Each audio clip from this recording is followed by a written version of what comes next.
Hi everyone, I'm Maxine and I'm 30 years old. This post is about my very annoying mother-in-law, Kayla, and how I got back at her. I grew up in a modest family. My mom raised me mostly on her own because my dad was always working. He had a low-paying job and worked hard just to make ends meet. From a young age, I was great at school, which helped me earn a full scholarship to college. I left home, rented an apartment near campus, and shared it with 4 other girls. I worked part-time at a cafe to cover rent and basic needs. I was determined to get a good job after graduation. I wasn't very attractive, so I didn't get much attention from boys, and I wasn't looking for love. But then Fred came into my life and changed everything. One day, I was working at the cafe when I was asked to take Fred's order. "Good evening, sir. May I take your order?" I asked. "No, but you can take my number," he replied. "Yeah, no thanks," I said. "At least give me a chance, Ginger girl," he said. "First of all, sir, my name is Maxine, not Ginger. If that was a joke, it didn't work. Now, may I take your order?" I asked. "1 coffee, please," he said, and then added, "Oh, Maxine, can you draw a little heart on it?" I couldn't help but blush at Fred's comment, though I kept a straight face while serving him. The next day he was back, and soon he became a regular at the cafe, always insisting I serve him. My coworkers joked that he was my boyfriend, even though I denied it over and over. One day, after a lot of teasing from my coworkers, Fred came in and I was already annoyed. I wanted to prove to them that Fred wasn't my boyfriend, so I went to his table, looking angry, and asked, "What do you want?" "The usual," he said. "No, I mean, what's the deal with you always asking me to serve you and drawing hearts? What's going on?" I demanded. "I want dinner," he said. "We don't start serving until 8, I replied. "No, Ginger, I mean with you," he said, "and the rest is history." The nickname Ginger stuck, and so did Fred. I said yes to that dinner, and things fell into place. We started dating and moved in together. I found out that Fred's dad is a millionaire, and Fred is his only son. He wanted to introduce me to his parents, but I asked him to wait until I had a job. After graduating, I got a job as a sales manager and quickly made a name for myself. I was earning well and felt confident about meeting Fred's parents. When I told Fred I was ready, he warned me that his mom was very protective and not to take anything she said to heart. I thought I could handle it, but I had no idea how toxic Kayla would be. One Sunday morning, we went to meet Fred's parents. We drove up to their huge mansion, which would have amazed little Maxine. It was like a princess fantasy from my childhood. I felt nervous as we walked through the grand hall to the dining room, where Fred's parents were waiting. Kayla and George were sipping wine when we sat down. George poured me some wine before I could decline, and then the conversation took a turn for the worse. "So my dear, what was your name again?" Kayla asked. "Maxine, ma'am, but you can call me Max," I replied. "Yes, sorry, Maxine. I can hardly remember the names of all the girls my son brings home.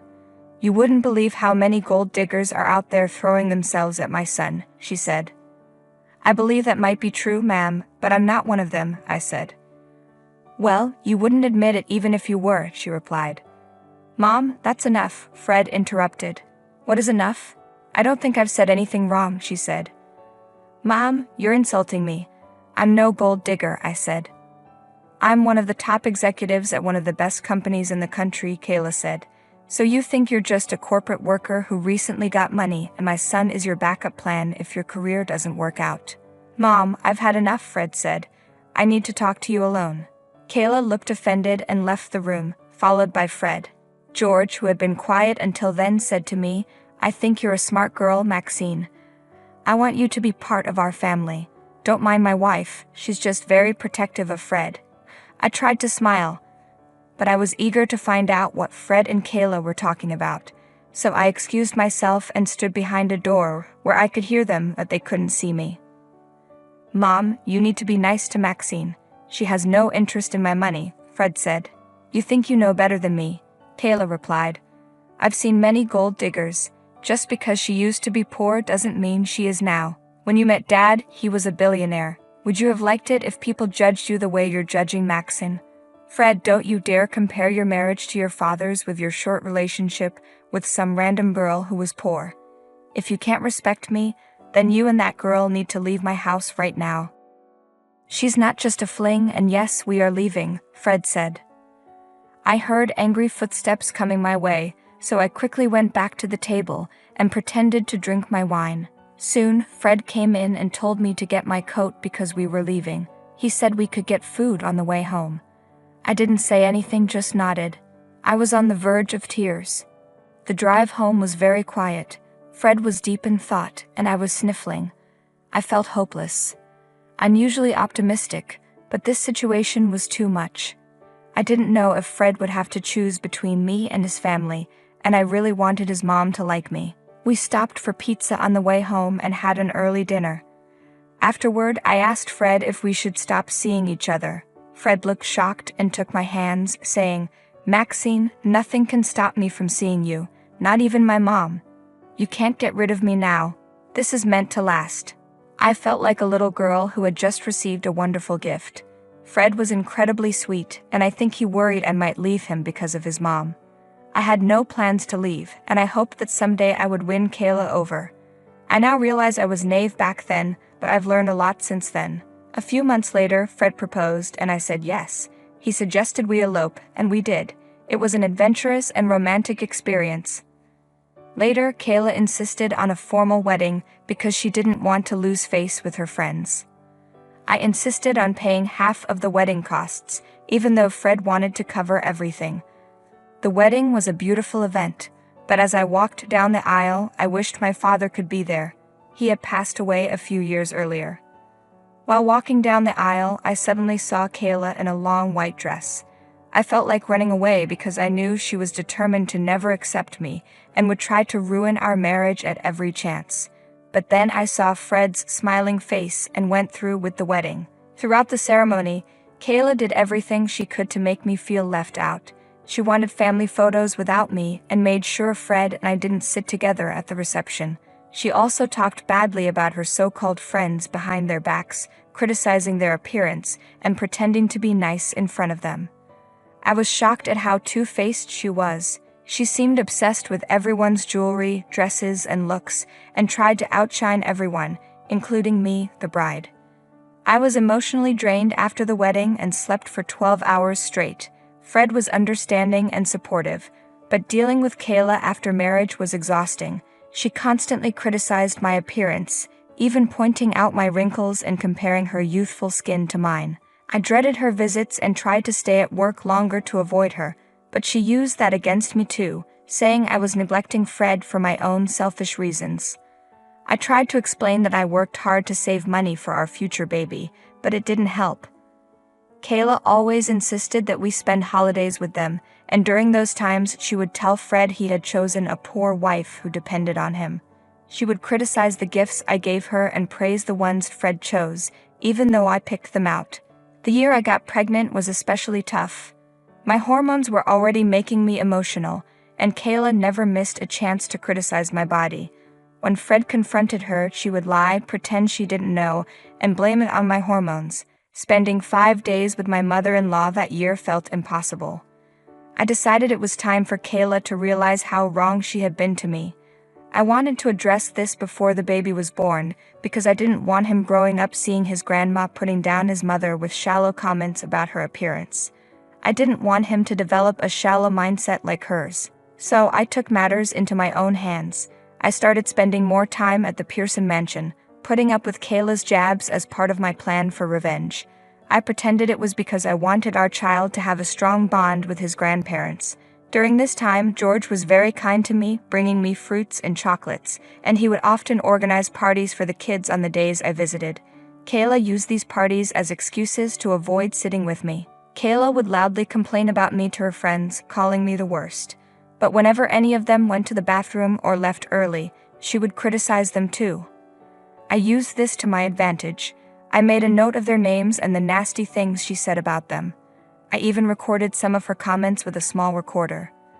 I'd also snooped around the mansion, and one day I found myself in her private room. I discovered something interesting while snooping around. Kayla had records of her visits to a famous plastic surgeon. She had had Botox done several times, which explained her youthful appearance. I don't have anything against people who choose plastic surgery, but I was against how Kayla hid her treatments while criticizing others who aged naturally, including me for my wrinkles. I documented everything carefully, preparing for my doomsday moment. That year, I decided to give Kayla a parrot for Christmas, a smart and intelligent bird that could mimic sounds and learn quickly. On Christmas Day, Fred and I took the parrot to the Pearson mansion for the Christmas dinner. Kayla had insisted on having a baby shower for me on Christmas. When we arrived, all of Kayla's friends were already there, and George was nowhere to be found, so Fred went to look for him. It was just me, Kayla, and her friends. They exchanged knowing looks and laughed at some inside joke. They started bringing out their gifts for me and making snide remarks. Kayla and her friends were discussing how I should be a stay-at-home mom and what I should use on my face to prevent wrinkles. Then it was time for me to give Kayla the special gift I had brought. I handed her the parrot, and everyone seemed impressed at first. But then something unexpected happened. The parrot started talking. It repeated Kayla's comments about her friends and made fun of their appearance. It said things like, "Did you see Linda's stomach in that dress? It's ugly, and Jenny's dress is horrible." Kayla tried to catch the bird, but it flew up to a high cupboard and continued repeating her comments. It even said things like, "Kayla gets Botox and is ashamed of aging, and Kayla is a liar and two-faced." Kayla was upset and demanded I take the parrot away, but I told her the parrot was just mimicking what it had heard. I suggested she might want to start seeing the good in others instead. I looked around and everyone was shocked. Their faces were red, and one by one, they grabbed their coats, slammed the door, and left. Kayla sat on the couch with her head in her hands. Then she looked up and said, "You did this. You ruined my image, my reputation, everything. How will this ever be fixed?" I told her, "It's not me who ruined your image. If you can't face people now, that's your own fault. Fix yourself, and things will get better." Kayla yelled back, "Don't lecture me. You're after Fred's money, aren't you? I'll make sure you don't get a penny." The parrot continued to mimic her comments, saying, "Kayla is a gold digger. Kayla is a hypocrite." Fred walked in, saw the commotion, and put the bird back in its cage. Kayla immediately complained, "Fred, your wife did this. Tell her off." Fred asked, "What do you mean, Mom?" Kayla continued, "Maxine brought the bird. You must have forced her. We'll get custody of our grandchild and hire the best lawyers. We'll make sure she loses her job and every penny she has." "How dare you make us look bad?" Fred said. "I'm not divorcing her, Mom. The parrot was just mimicking what it heard. It's clear you said those things, and now you see how obnoxious you are to Maxine. It was about time you knew." Kayla was shocked and turned to George, who was looking at the orchids in the garden. She yelled, "George, are you going to stand up for my dignity? Your son has been turned into a puppet by this gingerhead witch. Make sure she loses her job." George replied, "Actually, I can help with that. Maxine, would you like to join my company's sales department? You can work from home, and we'll pay you more than your current job." Kayla was furious. "What is wrong with all of you? She disrespected me and ruined my reputation." George calmly said, "Maxine gave you a wonderful gift. How you choose to handle it is up to you." George asked, "Do you think we have a strong case against Maxine?" Fred said, "I'm not sure." George then turned to me and said, "So Maxine, what do you think of my offer?" I responded, "I would love to take up your offer, George." Kayla looked furious and kept glancing at me, George, and Fred. I had tears in my eyes, but they were tears of happiness. I asked George if I could call him Pops, like I called my own father. He hugged me, and I felt truly blessed. Meanwhile, Kayla packed her bags and threatened to go live with her maternal relatives. Fred told her that if she left, she would miss the birth of her grandchild. Kayla said she didn't care and was better off without us. To her surprise, George didn't try to stop her, and Fred was furious at her for not caring about our baby.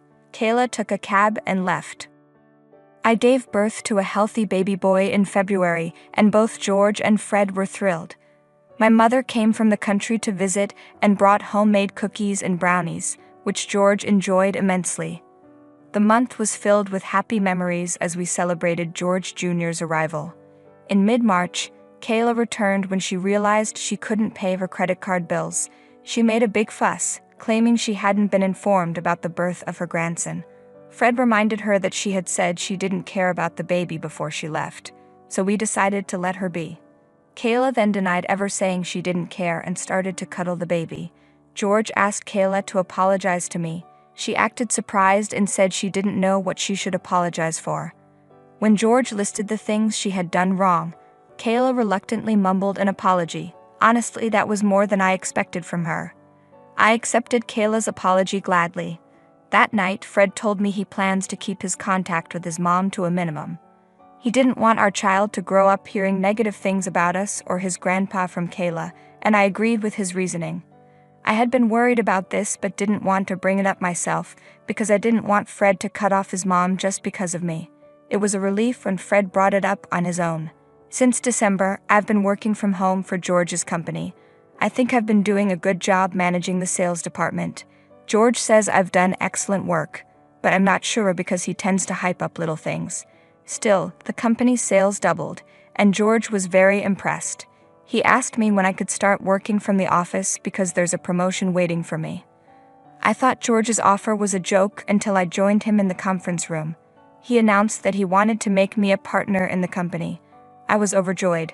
We've enrolled our baby boy in preschool, and things are peaceful now that Kayla is only a minor part of our lives. Life